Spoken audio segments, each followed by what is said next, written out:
Buenos días. Buenos días. Me alegro de veros. Qué puntualidad, cómo me gusta la puntualidad. Bueno, vamos a hacer una palabra de oración para comenzar el día de hoy. Amén. Padre, te damos gracias en el nombre de Jesucristo por este nuevo día que nos has dado, por esta nueva, Señor, invitación que nos has hecho para estar aquí hoy, Señor, no solamente en el culto, sino previamente, Señor, en el estudio de tu palabra, en el estudio, Señor, de esta escuela de Evangelio que, Señor, no anhelamos titulaciones, no anhelamos tener mucho más conocimiento, aunque sea bueno, pero lo que más anhelamos, Padre, es que a través, Señor, de esta palabra, de este estudio, podamos vivir más dentro del Evangelio, podamos enraizar más nuestras vidas en este Evangelio que nos has dado a través de Jesucristo y que, por otro lado, Señor, no hay otra manera de vivir en este mundo que no sea dentro del pacto eterno de Cristo. Así que, Padre, te damos gracias por este regalo, te damos gracias por la gracia que hemos hallado en Cristo Jesús, por cuanto ninguno de los que estamos aquí merecería, Señor, por méritos propios, permanecer en este lugar, ni siquiera delante de tu presencia, por supuesto. Así que, Padre, gracias. Y que esta palabra, Señor, siga obrando, por cuanto tu palabra es viva y es eficaz. Sí, Señor. Que siga obrando en nuestras vidas, que nos siga llevando, Señor, conforme a tu plan, conforme a tu voluntad, dentro del proceso de nuestra vida, para que este Evangelio, como dice tu palabra, sea predicado hasta el último de la tierra. Padre, es el motivo por el cual nos tienes aquí aún con vida. Es el motivo por el cual cuando nos convertimos no nos llevaste al cielo ya, a nuestro destino eterno, sino que a ti te plació que a través de nosotros, a través de nuestras vidas, a través de nuestro testimonio vivo, Padre, otras almas puedan venir al arrepentimiento y conocer al Dios vivo. Así que, Padre, obra para que tu voluntad siga, Señor, obrando en nuestras vidas y se siga cumpliendo en esta iglesia, aquí en Santander, Señor, en Colindres y hasta el último de la vida. Amén. Padre, gracias te oramos en el nombre de Jesucristo.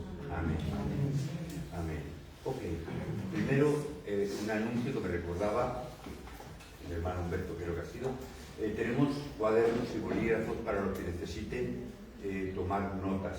Si alguien quiere tomar notas, quiere escribir, quiere pues eso, tomar notas de los textos y demás, vamos a ayudarnos hoy. Hemos puesto aquí hemos tenido el PowerPoint para que los textos también, así vamos más ligeros, pero tengamos los textos que podáis también apuntar. ¿Amén? Así que si alguien quiere, creo que Mónica tiene por ahí, o Jaime tiene por ahí cosas. Así que si alguien quiere, estamos dispuestos. ¿Amén? Amén. Dicho lo cual, comenzaremos, ¿sí? Por ahí una mano levantada del cuaderno y boli, ¿verdad? Ok. Pues rápidamente el secretario. Eso dice en la feria, ¿no? El secretario. Otra muñeca piloto. Los de fuera no lo saben, pero nosotros sí. Sí, hombre. ¿Cuántas? ¿Verdad que sí? Bueno, vamos a leer, vamos a recordar.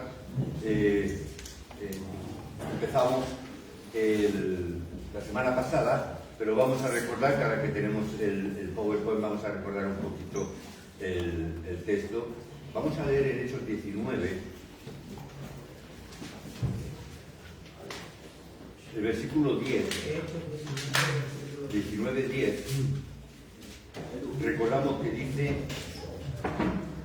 estando Pablo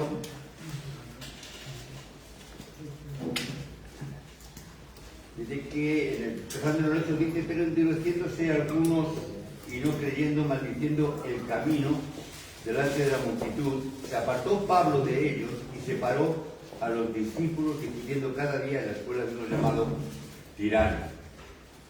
Así continuó por espacio de 2 años, de manera que todos los que habitaban en Asia, judíos y griegos, oyeron la palabra del Señor Jesús. Amén. Durante 2 años.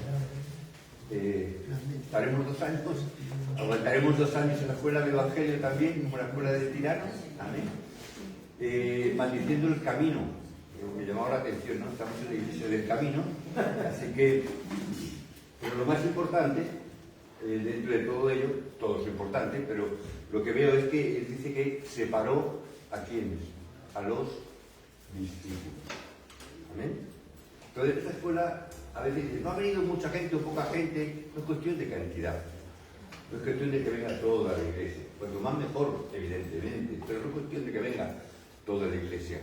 Es cuestión de que vengan los discípulos. ¿Amén? Amén. Somos llamados a levantar discípulos. Y esta palabra va más dirigida a los discípulos. Por eso quizás a lo mejor aquí, cuando yo hablo, como la semana pasada, lo que trato es de levantar un poquito, no solamente a un nivel de creyentes nada más, sino que vaya a un nivel un poquito más, y que yo exija un poquito más a los que son discípulos. Al creyente, pobrecito, gracias a Dios, que ha recibido gracia y está aquí. Dejémosle tranquilo. Ya se levantará en su tiempo, ¿verdad? Como nosotros, Dios nos levantó. Pero aquí estamos un poquito para levantar un poquito más aquí a nuestras propias vidas, para que seamos esos discípulos que Dios quiere. Y lo que primero que veíamos era que cómo tenemos que estar enfocando nuestras vidas. ¿Cómo debemos de enfocar nuestra vida, decíamos? ¿Y debemos de enfocarla para qué? Debemos de enfocarla para el Evangelio. Y la pregunta que nosotros hacíamos, y espero que hayamos orado en esta semana, es cómo yo estoy enfocando mi vida. ¿Cómo estamos enfocando nuestra vida? Cuando digo enfocando nuestra vida, me estoy refiriendo a qué es lo más importante de nuestra vida. Porque ¿en qué nos enfocamos? Buenos días. Buenos días, bienvenidos. ¿En qué nos enfocamos habitualmente? Nos enfocamos en el trabajo, ¿o no? Estamos muy enfocados en el trabajo, estamos muy enfocados en la familia, estamos muy enfocados quizás a los que tengan un hobby, no sé, hay un joven, digo, a lo mejor no, pero conozco jóvenes que juegan al fútbol, son futbolistas. Entonces, ¿en qué enfocan su vida? El deporte. ¿Qué hace cuando uno enfoca su vida en algo como el deporte? ¿Qué es lo que se hace habitualmente por la mañana cuando uno se levanta? Deporte. Deporte, ¿no? ¿Qué hacen? Vamos a entrenar. Y se van a entrenar. ¿Por qué los jugadores de fútbol cobran tantos millones? Pues porque son élite, porque por la mañana desde que se levantan ya están entrenando, ya están los futbolistas con un balón. Conocimos en Corea a un futbolista que jugaba en la selección coreana y nos contaba su madre, conocimos a la mamá, estuvimos en su casa y él nos contaba y dice, es que este niño, dice, desde que era niño, desde que se levantaba, lo primero que hacía era coger el balón y cogía a una pared y dando patas al balón hacia la pared. Y dice, todo el día así. Claro, llegó un momento donde ese chico creció, se hizo jugador de fútbol, se hizo profesional, jugó en la selección coreana, jugó en un equipo de aquí en España, en Galicia, jugó en el Chelsea, en el equipo británico, inglés. ¿Por qué? Porque estaba enfocado en lo que para él era su vida. ¿Ven? Ahora, nosotros decimos, estamos enfocados en el Evangelio, ¿verdad? ¿Sí? Estamos enfocados en el Evangelio. Ahora, ¿qué es lo primero que hacemos cuando nos levantamos por la mañana? No me mintáis, ¿eh? El desayuno. Esta hermana, sincera, evidentemente, se agradece. ¿Por qué? Porque es verdad a veces, ¿no? Y le decimos, pero ¿cuántas no decimos o cuántos no decimos? Es que yo hasta que no me tomo un café no soy persona. ¿No? A veces decimos, o un té, yo hasta que no me tomo un café no... Y lo primero que hacemos es tomar un café, o un té, o lo que sea. Entonces, de verdad estamos enfocados y nos levantamos, oramos. ¿Qué oramos? Hacemos la oración de Señor, guárdanos, ten cuidado de mí, cuida de mi familia, cuídame. ¿Es eso lo que oramos? Oramos por todas las gracias. Oramos las gracias y demás. En general, por la iglesia y el culto que vamos a estar presentes. Amén. Entonces, tenemos que estar enfocados precisamente en qué? Que nuestra vida esté dando evangelio, que nuestra vida refleje evangelio, que nuestra vida esté fundada en el evangelio. Y luego hay que trabajar, claro, por supuesto. Pero ya desde por la mañana yo tengo que estar enfocado en el Evangelio. ¿Qué voy a hacer en el trabajo? ¿Con quién me voy a relacionar en el trabajo? ¿A qué personas voy a ver? ¿Con quién voy a hablar? Y yo tengo que preparar, porque ese es estar enfocado en el Evangelio. ¿Cómo voy a poder tratar a esta persona? Voy a estar orando por fulanito, ¿por qué? Por mi compañero de trabajo que siempre me pone la zancadilla. Voy a orar por él. No para que me lo quite, para que se convierta. Amén. No para que le caiga un palé encima, no, que se convierta a Cristo. Entonces tenemos que estar enfocados por y para el Evangelio, coger la palabra que Dios nos está dando. ¿Qué es lo más importante? La palabra que Dios nos ha dado.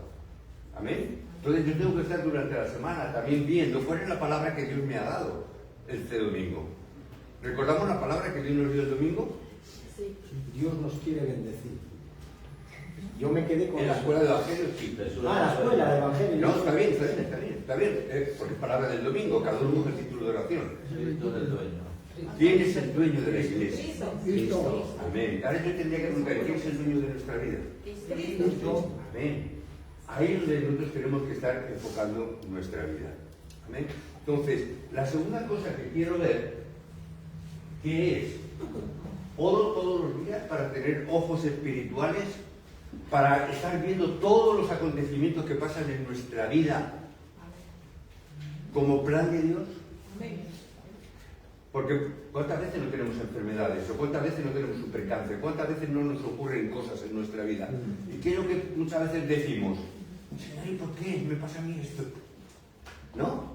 Decimos esto. Pero ¿es esa la pregunta que tenemos que hacer? ¿Por qué Dios nos pasa esto? ¿Por qué Dios este problema? ¿Por qué, Señor, ahora me quedo sin trabajo? ¿Por qué ahora me encuentro en la calle? ¿Por qué ahora tengo esta enfermedad? ¿Por qué ahora...? Como dice muchas veces mi esposa, es que ahora me viene mal quedarme en el paro. Es que me viene una enfermedad. Pues no me viene bien ahora ponerme malo. ¿Y cuándo te viene bien? Nunca, ¿verdad? Pero no es cuestión, sino estoy viendo todos los acontecimientos como los vio Daniel cuando fue al foso de los leones. Por ejemplo, cuando fue llevado por causa de qué? Por causa de estar orando y abrir la ventana para que todo el mundo vea que él estaba en el tiempo de oración y estaba orando a Jehová en vez de estar proclamando a Nabucodonosor, al rey de aquel momento. Vemos que de verdad que una circunstancia como ir a la cárcel puede estar dentro del plan de Dios. Es lo que tenemos que ver. Que dentro de cada circunstancia de nuestra vida, Dios la provee, Dios la provoca. ¿Para qué? Para glorificar el nombre de Dios. Así es. Cuando Dios les manda al pueblo de Israel, salen de Egipto, ¿Dios qué hace? No les lleva directamente a la tierra de Canaán. ¿Dónde les lleva? Pues les lleva en primer lugar ¿a dónde? Al Mar Rojo. ¿Por qué Dios los lleva al Mar Rojo? ¿No podía haber ido por otro lado? Más rápido, más corto, más fácil, más sencillo, más lejos de los egipcios incluso. Pero no, Dios los lleva por ahí. Y luego los mate, ¿por qué? Señor, ¿por qué? Para ver la gloria de Dios. ¿Por qué? Si no, para que veamos la gloria de Dios. ¿Por qué luego los deja en el desierto? Eso no lo dice. Para probar y ver lo que había en vuestros corazones. O sea, es decir, Dios los lleva al desierto durante todo ese tiempo, ¿para qué? ¿Porque Dios no sabía el camino? No, ¿para qué? Para probar lo que había en sus corazones. ¿Estamos de acuerdo? Sí. ¿Es que Dios no sabía lo que había en sus corazones? Claro. ¿Dios no sabía lo que había en sus corazones? Totalmente. Entonces, ¿por qué les prueba? Si Dios ya lo sabe. Para glorificarse. Primero, antes de eso, porque esa es la conclusión última, pero previamente eso, ¿a qué? A que nosotros mismos veamos qué hay en nuestros corazones. ¿Qué hay en tu corazón? Ay, no, yo en mi corazón está Cristo, en mi corazón, amor, en mi corazón, pero ¿no dice la palabra también que el corazón es engañoso? Y en gran manera Perverso. ¿Me puedo yo fiar de lo que dice mi corazón? No. ¿Qué ocurre? Que a veces Dios tiene que confrontarnos con nuestra realidad. ¿Para qué? Para que nosotros mismos veamos dónde estamos. ¿Qué es lo que te hace falta? Y Dios te lleva al desierto, ¿para qué? Para que veas dónde estás. ¿Cuál es tu nivel espiritual? Porque tenemos que ver cuál es nuestro nivel espiritual. Porque aquí venimos y decimos, no, todos somos muy buenos. Somos muy guapos, venimos todos así con el traje, venimos pintaditas, las mujeres, venimos con las galas de domingo, todos somos muy buenos, ¿no? Yo cuando era niño tenía ropa de domingo, esa es la que mi mamá me guardaba para los domingos, ¿no? Como todo. Ahora, ¿qué es lo que vemos? Que yo tengo que ver dónde estoy. Tengo que ver que no solamente es proclamar, ¡ay, Dios es bueno, de gloria a Dios! A veces los cultos de alabanza proclamamos, pero cuando salimos ahí fuera, Que vienen los problemas, vienen las dificultades, me encuentro con el jefe de turno, me encuentro con el vecino de turno, me encuentro con la persona que me pone la zancadilla, me encuentro con las dificultades, me encuentro con los problemas, ¿y qué ocurre? Que como muchos de los discípulos, cuando iban siguiendo a Jesús, muchos, dice la palabra, en Juan 6, dice que muchos se iban, retrocedían, y Pedro te dice, oye, no se van, ¿no? ¿Y qué le dices? ¿Te quieres ir tú también con ellos? ¿Por qué razón dice eso? Porque llega un momento donde los problemas y las circunstancias, si de verdad no estamos enfocados con ojos espirituales para ver el plan de Dios, cuando vienen los problemas y las dificultades, ¿qué es lo que tendemos a hacer? Tú veas, nos vamos. Ay, esto no es lo que yo pensaba, esto no es lo que yo no pensaba que esto era así, yo pensaba que, ay, pues yo me he equivocado, pues yo pensaba que esto era diferente, yo creía que esto era de otra manera, y nos vamos. ¿Por qué? No estás viendo con ojos espirituales. ¿Qué estás viendo? Solo con ojos físicos. Amén. Hoy, por ejemplo, en el mensaje veremos a ver las tentaciones de Jesús. Las tentaciones de Jesús, ¿cuáles fueron? ¿Os acordáis? Pan, fama, cosas físicas. La fama del mundo, quiero decir. O sea, primero pan, tienes hambre. ¡Ay, pan! Lo primero, ¿no? Tengo hambre, comer. Esa es la tentación. Vosotros coge una piedra, comprenderán pan y come. ¿Es eso lo que me hace falta? ¿Necesito comer? Sí. ¿Pero es eso lo más importante? No solo de pan vivirá el hombre. Entonces, es importante que la gente te vea, que te lances del pináculo del templo y los ángeles que Dios mande no toquen tus pies el suelo para que todo el mundo vea que tú eres. ¿Me estás hablando de fama? ¿Me estás hablando de que todo el mundo vea y levante, ay, mira, me ha hecho un milagrito, ha hecho un milagro? ¿Es eso? No. ¿Por qué? Eso es lo físico, eso es lo que digamos, lo carnal. ¿Por dónde nos ataca el diablo? Por lo físico. ¿Por dónde? Por lo carnal. Por eso tenemos que tener ojos espirituales, porque cuando vienen estas dificultades es donde el diablo entra. Me encanta, por ejemplo, Sadrach, Mesach y Abednego en el horno de fuego. ¿Qué le dijeron a esos tres amigos de Daniel? ¿Qué les dijo el rey? Tenéis que postraros delante de mí y adorarme. ¿Y estos son los que dijeron?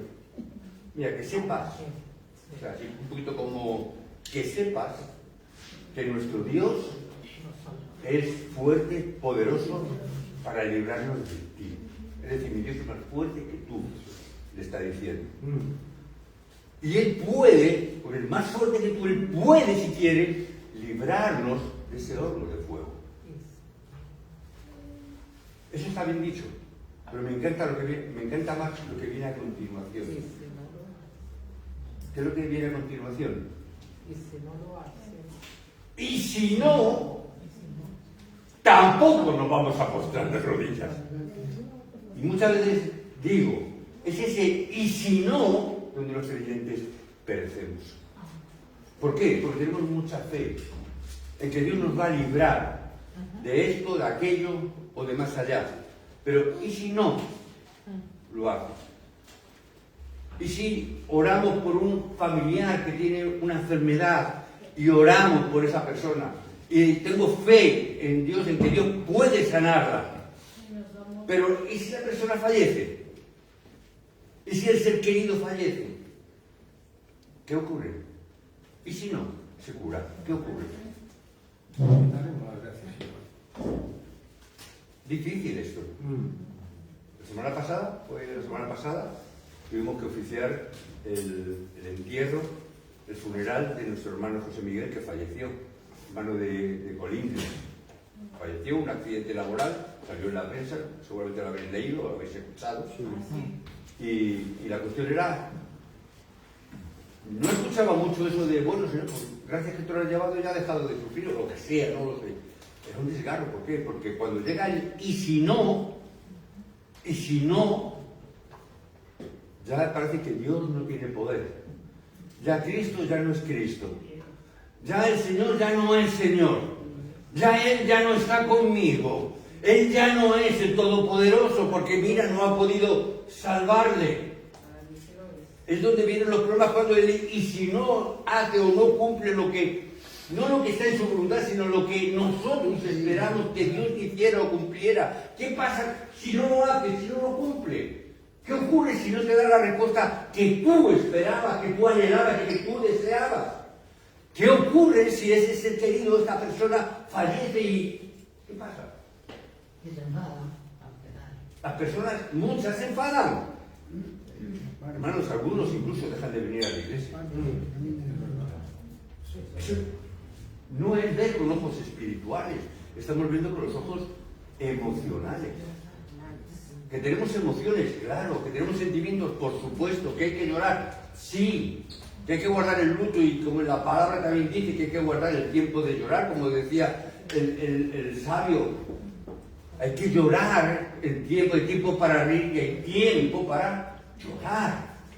Pero en todo tiempo Dios está al control de las circunstancias. Muy bien. Y ese era también plan de Dios, aunque tú en tu pequeña cabecita o en nuestra pequeña cabecita no podamos entenderlo, porque es imposible entender la grandeza y la mente de Dios.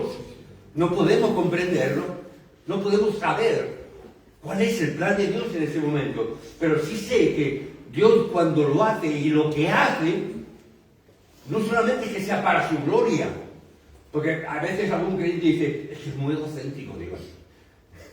Pero no es que sea solamente para su gloria, sino porque sabe que ese es el paso y el camino por donde tenemos que transitar por causa incluso nuestra, por nuestro bien. Porque claro, que nos ha llevado al desierto, vale, pero ¿qué beneficio tiene pasar por el desierto? Y no una semana, 40 años, ¿qué beneficio tiene eso? Cambia tu mentalidad, cambiar nuestra mentalidad, cambiar nuestra forma de pensar, está cambiando nuestra identidad personal. ¿Por qué? ¿Cómo sales de Egipto? Sales como esclavo. ¿Cuál es la mentalidad? De un esclavo. ¿Una mentalidad de qué? De idolatría. ¿Os recordáis cuando Moisés sube por las tablas de la ley, que Moisés le dice, sube al monte, y sube Moisés y se tarda, y la gente abajo, el pueblo, esto que se ha muerto. Sí, se habrá muerto el hombre, ¿verdad? Con la edad que tiene, lo hemos subido, se ha muerto y estamos aquí esperando y no baja nunca. Podría pasar. Y el pueblo diría, oye, pues algo tenemos que hacer, ¿verdad? Enseguida decimos esto, ¿no? Algo habrá que hacer, no nos vamos a quedar aquí, algo hay que hacer. ¿Qué se nos ocurrió hacer a este pueblo de Dios? ¿De qué? ¿Un becerro de oro? ¿Por esa casualidad? Empezaron con oye, saquemos los aretes, los anillitos, los collarcitos y vamos a hacer un becerrito. La pregunta que hago es, ¿por qué hicieron un becerro de oro? ¿Por qué hicieron un becerro? Porque ahí tenía la necesidad de un Dios. Venía Para adorar. Adorar por adorar, les hacía falta un Dios, no tenían fe. Le hacía falta conocimiento de todo lo que habían aprendido, de todo lo que Moisés le había enseñado. Todo eso va bien, Le hacía falta conocimiento. pero es más fácil, todo eso es correcto, evidentemente, pero la motivación propia, personal, interna del individuo, del ser humano, ¿cuál fue? Desconfiaron de Dios. ¿Perdón? Desconfiaron de Dios y hicieron ese Claro, bajo Moisés. pero fíjate, pero podían desconfiar de Dios y haber dicho a Aarón, tú que eres el hermano de Moisés, tú que has venido con él, tú que nos has hablado juntamente con Moisés, dirígenos tú. ¿Podrían haber hecho eso? Sí, Sencillo, no es tan complicado. Muere el capitán, pues el suboficial pasa al mando. Claro, el segundo al mando, pero no. El segundo al mando. Es lo más sencillo, lo más fácil. Ahora, pero ¿a qué es lo que se fueron? A lo que había en su corazón. ¿Qué había en su corazón? Que ellos estaban acostumbrados por 450 años que cuando tenían un problema, ¿a dónde acudían? Al becerrito de oro. ¿A dónde acudían? Al ídolo de turno. ¿A qué estaban acostumbrados? A los ídolos de siglo. Su mentalidad era una mentalidad no solamente de esclavitud, sino que tenía una mentalidad de idolatría. ¿Por qué? Porque era lo que durante 400 años, durante varias generaciones, había pasado de padres a hijos. que los dioses de Egipto estaban ahí. Cuando hay un problema hay que acudir a los dioses de Egipto, hay que acudir a estos dioses, hay que levantar estatuas, hay que levantar efigies. ¿Por qué? Porque es lo que había dentro, lo que habían aprendido, lo que habían mamado de pequeñitos. Entonces cuando salen fuera y viene un problema, ¿qué es lo que hacen? Por lo que habían hecho durante 450 años, levantaron ídolos, vamos a levantar un ídolo, ¿por qué? Eso se nos da muy bien, porque lo hemos hecho durante toda la vida. Ese es el problema. Por eso no puedes llegar a conquistar la tierra prometida. Por eso hay que salir de esa condición, hay que salir y cambiar no solamente nuestro pensamiento, tenemos que cambiar también nuestra identidad. ¿Por qué estamos aquí? Para enraizar en qué? En el Evangelio, no en otra cosa. Porque todos venimos de nuestras culturas. Todos venimos de culturas diferentes. Y todos traemos nuestros pensamientos de nuestras culturas diferentes. Entonces, ¿y ahora cómo nos ponemos de acuerdo tantas culturas diferentes? Sencillo. Tabla rasa, no hay culturas diferentes, solamente hay una cultura, la cultura del Evangelio de Cristo. Ahí es donde tenemos que llegar a ese punto y cambiar nuestra identidad.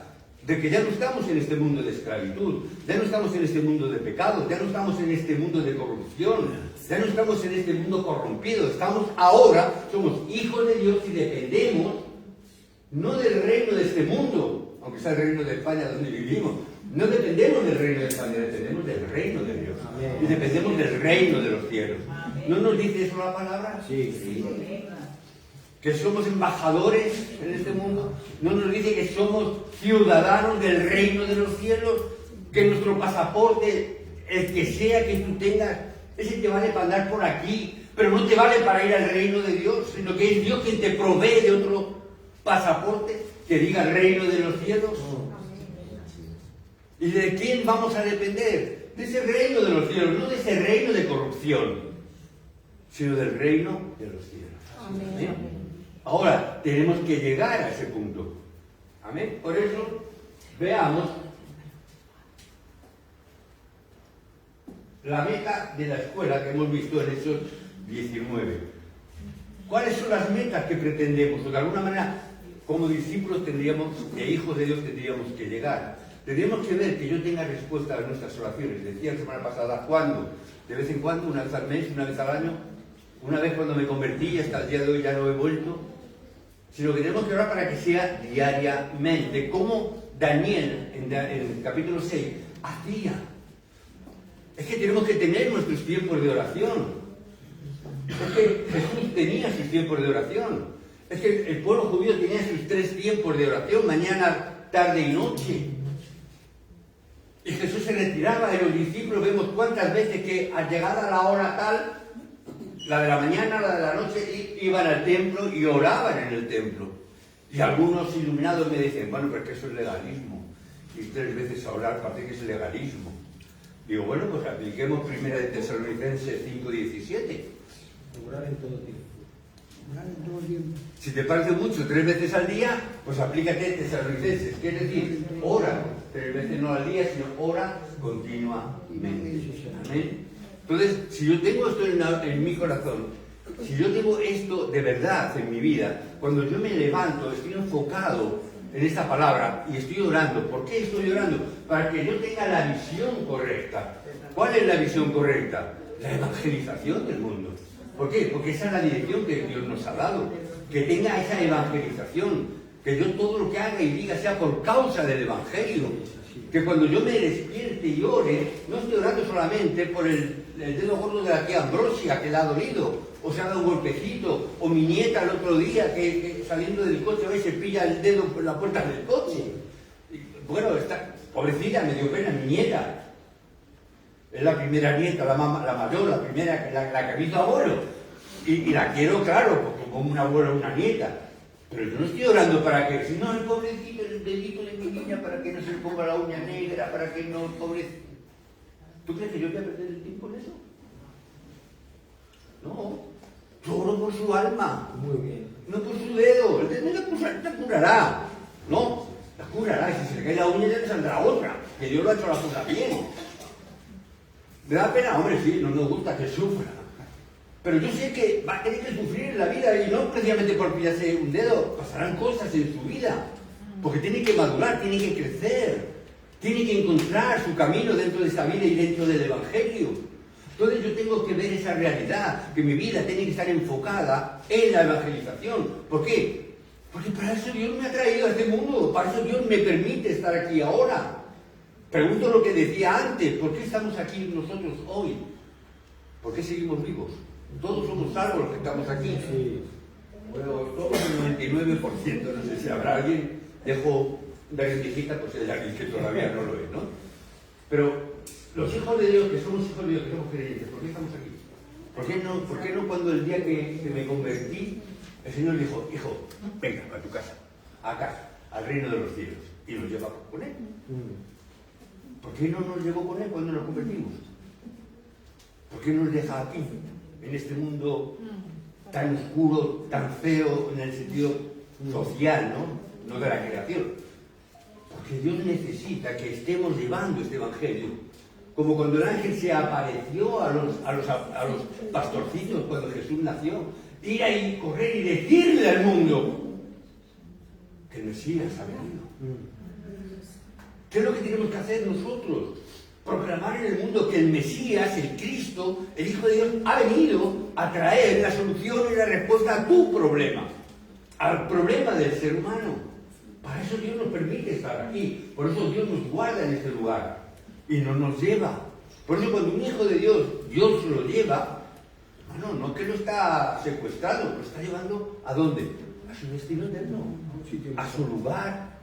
Juan 14, 6 dice, pues el Padre dice, yo me voy a preparar un lugar para vosotros.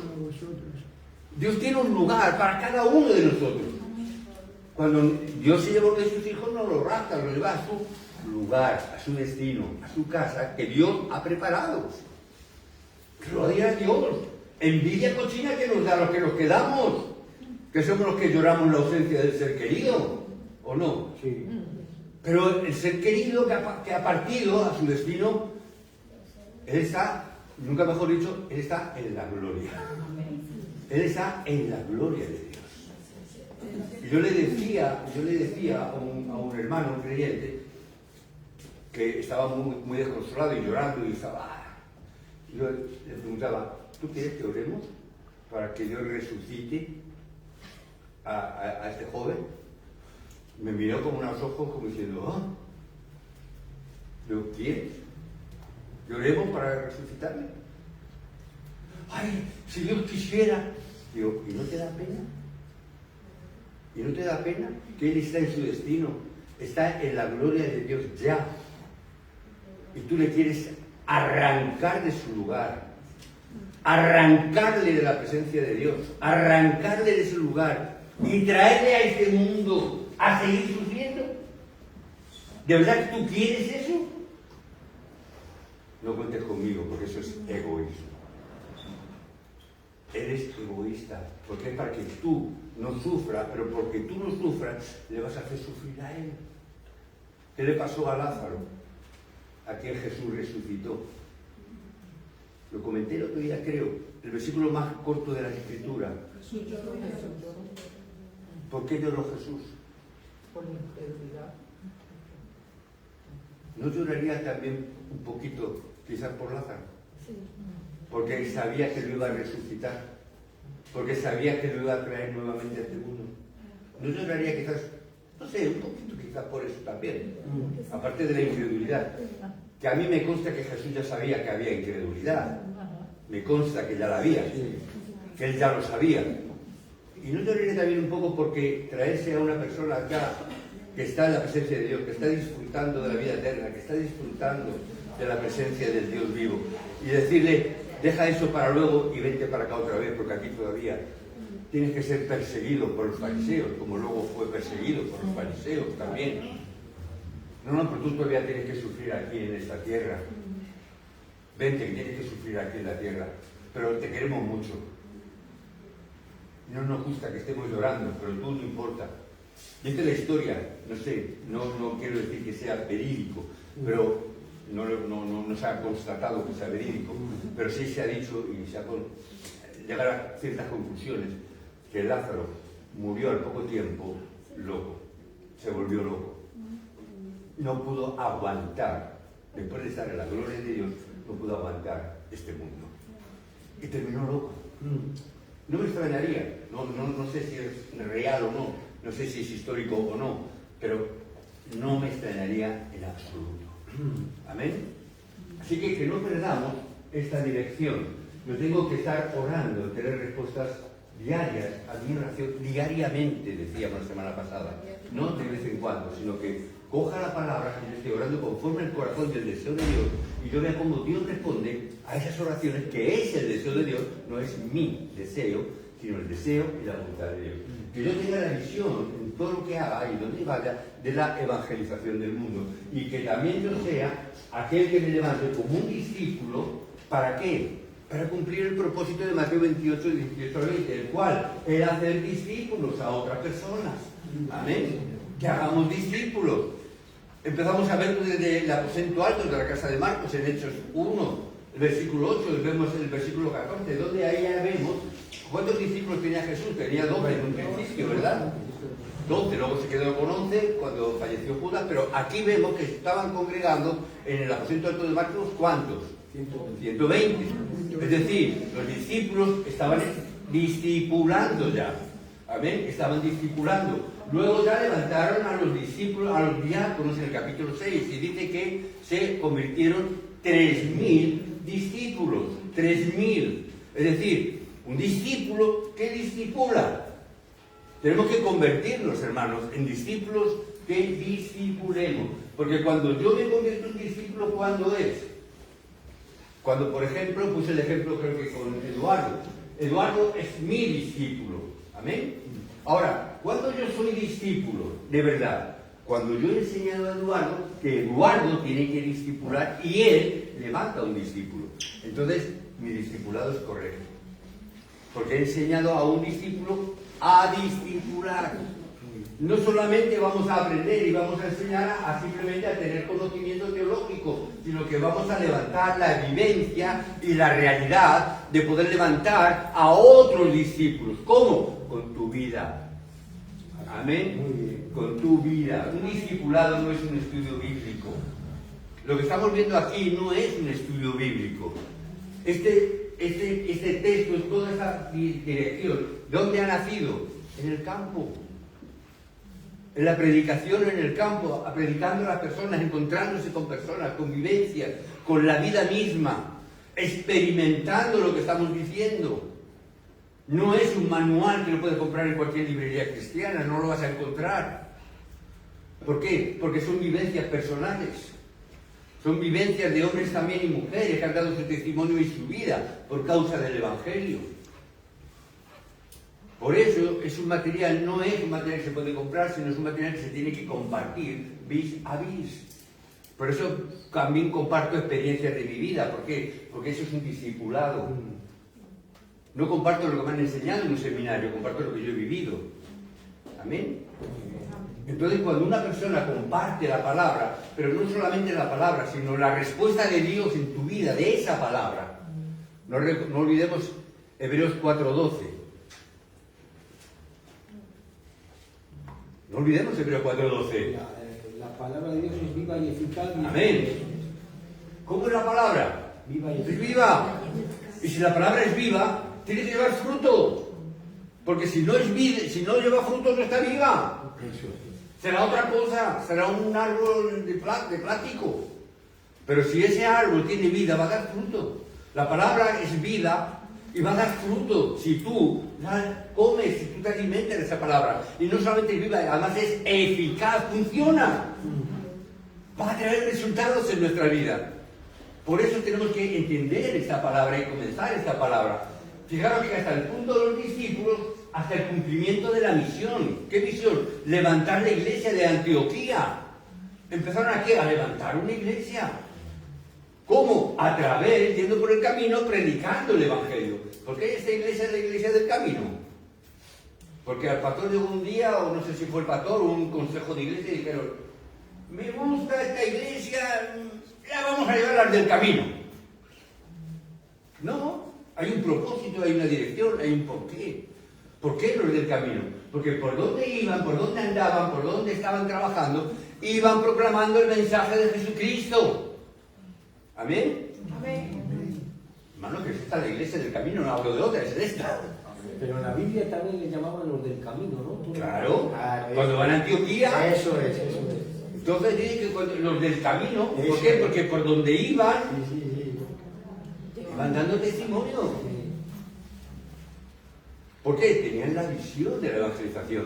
¿Por qué? Porque tenían ojo para ver que esa persecución no era una persecución de castigo, era una persecución para llevar el evangelio hasta lo último de la tierra. Era dentro del plan y del propósito de Dios. Sí, señor. Amén. Entonces tenemos que ver esta palabra y tenemos que ver ese cumplimiento de la misión. ¿Hasta dónde? Hasta Romanos 16. El último capítulo de Romanos. ¿Por qué es importante? Porque miremos el libro de Hechos. ¿Cuál es el bosquejo del libro de Hechos? Hechos 1.8. En Hechos 1.8 tenemos el bosquejo del libro de los Hechos. ¿De dónde empieza? En Judea. Primero en Jerusalén. ¿Dónde ocurrió la muerte y la resurrección de Jesucristo? Jerusalén. ¿Dónde empezó el primer mensaje? Jerusalén. Pero después, ¿qué pasó? ¿Qué pasó a Judea? ¿Y después dónde pasó? Samaria. Estamos leyendo Hechos 1.8, ¿verdad? Jerusalén, Judea, Samaria. ¿Ya hasta lo último? Por eso es importante Romanos. ¿Por qué? Porque Romanos representaba lo último de la tierra. Porque era Roma, el imperio. Porque de Roma salían todos los caminos. ¿No habéis escuchado ese refrán? Todos los caminos llevan a Roma. ¿Por qué? Porque el imperio romano estableció todos los caminos para que las tropas romanas, los soldados romanos, las provisiones de Roma llegaran a todos los lugares del imperio romano, incluida España. ¿Amén? Amén. Y en España, ¿dónde está el final de la tierra? ¿Dónde? ¿Quién lo ha dicho por ahí? Finisterre. ¿Qué significa Finisterre? Fin de la tierra. Ah, mira, fin de la tierra. No sabía yo. Fin de la tierra. Si está todo. Está todo estudiado. Está todo, ya están puestas las palabras. Había que predicar a dónde, hasta el último de la tierra. ¿Por qué Pablo dice, tengo que ir a España? ¿Por qué tengo que ir a España? Decía Pablo. Porque era el final de la tierra. Todavía no se había descubierto América, hermano. Todavía no. Estaba todavía en otro lugar. Pero no se había descubierto Estados Unidos, América del Norte ni del Sur. No se había descubierto lo último de la tierra que era España. ¿Y dentro de España dónde? Finisterre. ¿Por qué? Porque es el punto más al oeste del continente europeo. Pablo tenía la idea de que hasta el último de la tierra. Por eso a veces preguntan, ¿Pablo llegaría a ir a España? Digo, la Biblia no lo dice, pero yo estoy seguro que sí. ¿Por qué? Porque ese era el plan de Dios. Porque el plan de Dios que era llegar en el Evangelio hasta lo último de la tierra. Y Pablo tomó esa palabra de ir hasta lo último de la tierra. ¿Lo cumpliría? Pues hombre, si Dios cumplió todo lo demás, no va a cumplir eso. No tengo demostración porque hoy en día no se puede demostrar, naturalmente no hay documentos, no se puede demostrar. Hay teorías que dicen que sí, teorías que dicen que no, pero no se puede demostrar a ciencia cierta ni una cosa ni otra. Ahora, mi convencimiento es que llegó, porque era voluntad de Dios. ¿Quién puede impedir la voluntad de Dios? Entiendo que nadie. Entonces, os digo que de verdad seamos cada uno de nosotros discípulos, pero no de boquilla. O sea, no soy discípulo, porque el Señor dice que Él levantará a los verdaderos discípulos. Si dice verdaderos discípulos, le está diciendo que hay falsos discípulos. O discípulos que dicen ser discípulos, pero que en realidad no lo son. ¿Amén? Pero aquí no hay nadie que no sea un verdadero discípulo. Amén. Así que os bendigo para que el mensaje lo llevéis al campo, que en el campo podáis llevar esta palabra y que de verdad podamos tener entrenamiento para prepararnos y llevar este mensaje al campo y vivamos como verdaderos discípulos. Amén. Padre, oramos en el nombre de Jesucristo, Señor, que esta palabra siga diciendo, que nos siga guiando, que nos siga direccionando conforme a tu plan y a tu voluntad. Y ahora prepara nuestros corazones Padre, para que podamos darte culto santo y agradable a ti, como es tu voluntad, en espíritu y en verdad. Gracias, en el nombre de Jesucristo oramos. Amén y amén. Tenemos 15 minutos, hemos terminado en hora. Gracias al Señor. Tenemos 15 minutos para poder ir al baño, tomar un café y, por supuesto, tenemos que guardar 5 minutos al final, 5 minutos, para que podamos venir aquí y podamos estar preparando nuestro corazón en oración. Que no vengamos corriendo del café aquí y con el café, ¿verdad? Y que el pastor ya está aquí arriba y todos estemos que tenga que venir el diácono a tirarle al mundo. Amén. Que preparemos nuestro corazón 5 minutos antes. Amén.